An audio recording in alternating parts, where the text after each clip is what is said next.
You'll find it's not a bad set of wheels. Oh, and I like the rest of the car as well. By the way, you shouldn't be embarrassed about the price. Seems fair enough to me. Embarrassed? 1,500. Oh, no. Actually, that means or nearest offer. Of course. Well, I suppose the nearest offer I could make would be 1,501. Would that be okay? I wouldn't mind something a bit less near. 1,520. 1,550. 1,600. That's all I've got. Done. Great. I've never bought a car before. You don't say. Yes, I won't keep you 1 minute. Who are you talking to, Cassie? The number you require, caller, is 07700 900 124. What are you doing? Directory inquiry service. Might as well learn something while I'm lying here. He's learned all the directories. Wonderful news, Janet. I bought that car. Oh, well done, George. How much did you pay for it? 1,600. And how much was he asking? 1,500. Oh. Well, hang on. I remember what you said. Never paid the asking price, always haggle. So that's what I did. You haggled him up £100. Got it in one. You're meant to haggle him down, pay him less than he wanted. That's not very nice. This is Earth, George. You're not meant to be nice. But you said reach a price we're both happy with. Exactly. Well, he was very happy with the price. And I was happy that he was happy. Oh, Lord. He said I was the nicest buyer he'd ever met. In fact, he offered to sell me his house as well. I'm not surprised. You didn't buy it. Well, it's a nice house. It was tempting. Director inquiries. Yes, Mummy. What number do you require? A good divorce lawyer? It's a new service we're offering. A little test to check for early signs of memory loss. Oh, that's a good idea. What's your name? Mrs. Anne Osborne. Address? 32 Windsor Drive. PIN number on your bank card. It's 6523. And where do you keep your spare set of house keys? Under the flower pot in the porch. Excellent. Am I done? You certainly are. Mrs. Raven? Not now, Janet. I'm missing me drama. No, I'll tell you what you are. You're a vain, insufferable egomaniac. Is that Radio 4? No, I'm bugging Dr. Crispin's office. He's joined a dating agency. You're thoughtless, rude, and totally insensitive. She's got to know him well. How long have they been going out? First meeting. She went in 4 minutes ago. Frankly, you make me sick. My dear woman, stop fighting it. You know you want me. Well, that seemed to go well. Good date, Doctor. Pretty good, but she was more keen than I was, so I don't think I'll be seeing her again. And another thing. Oh, God. Most men give flowers or chocolates, not a copy of their own DVD, you smug pig. So, not such a good date, then. I don't understand women. I mean, I'm a wealthy, brilliant, highly desirable catch. It's the first thing I tell them, and they're not interested. I wonder why. Because they're stupid, I imagine. Well, maybe if you talked about them a bit. I do. I ask all about them. I mean, take that woman just now.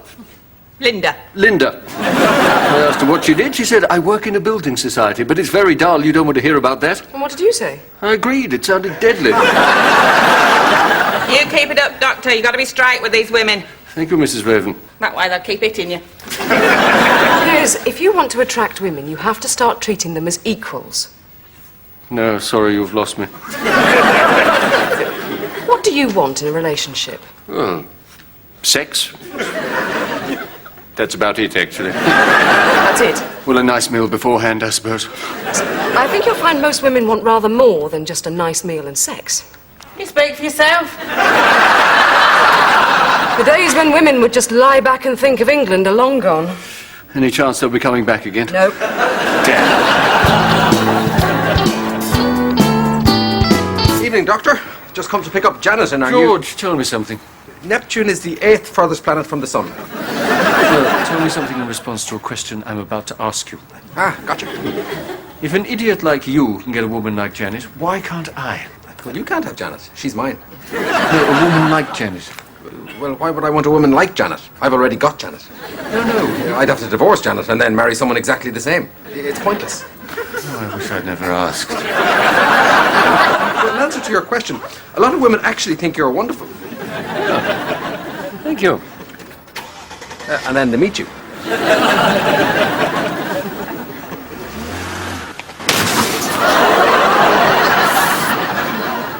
Ah, good. If anyone asks, you saw nothing, okay? That way the owner won't know I've crashed into their car. By the way, whose car is it? Mine.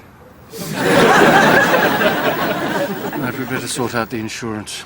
Ah, yes. I've read about insurance.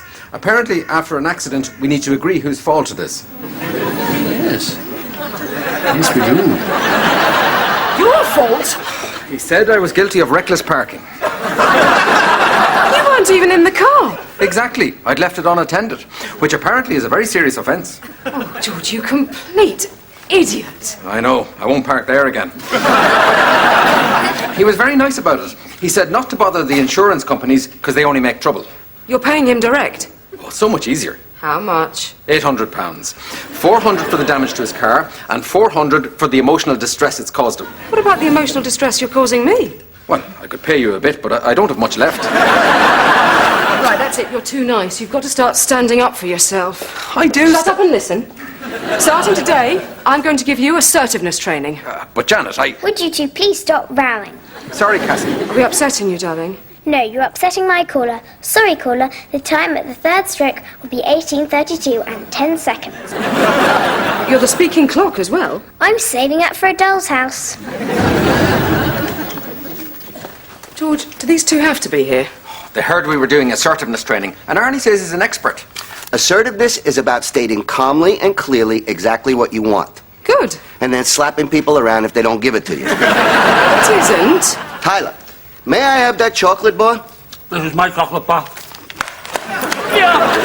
See, works every time. Brilliant. Can I try that? No! That's not how it works. Tyler, why are you here? I want to learn how to hit him back. Look, assertiveness is not about hitting. Oh. Bullying is about hitting. Can we learn about bullying then? It seems much easier than assertiveness. No, we can't. Look, we're going to start with a little exercise.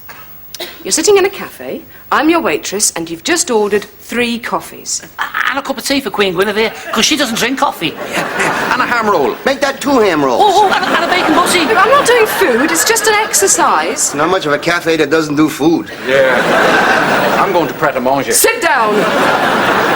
I'll do food later. But for the moment, I'm just doing coffee, and here it is. Now, the thing is, they've all gone cold. What do you do? Ooh, I prefer it cold. Me So too. do I. Thanks, waitress. I must tell my wife to make cold coffee in future. I'm guessing I've said the wrong thing. Imagine that you don't like cold coffee. What do you do then? Yes, Tyler. I ordered a cup of tea for Queen Guinevere. Forget the bloody tea! The Queen can die of thirst for all I care! She's a grumpy waitress. Don't mention the cold coffee, she'll go bonkers. No, tell me about the cold coffee. I'm too scared. It's okay. I'll show you. Waitress, Yes, sir. we ordered 3 coffees over here, and I'm afraid they're all cold. I'm sorry, sir. I'll replace them immediately. Thank you. You see, you complain politely and firmly, and she takes the coffees away. Exactly. She replaces them with hot coffee, and then she spits in your cup because you complain. It happens. It does not happen. Okay, sometimes it happens. You wanted me to complain, so I get spit in my cup. Oh, thanks a bunch, Arnie. Right. Moving on. Queen Guinevere's still waiting for her tea.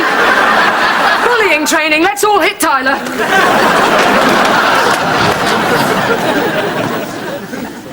You can stop worrying, Janet. I've been reading all about assertiveness, and I finally understand it. Good. That'll be £38.94. I'll give you 35.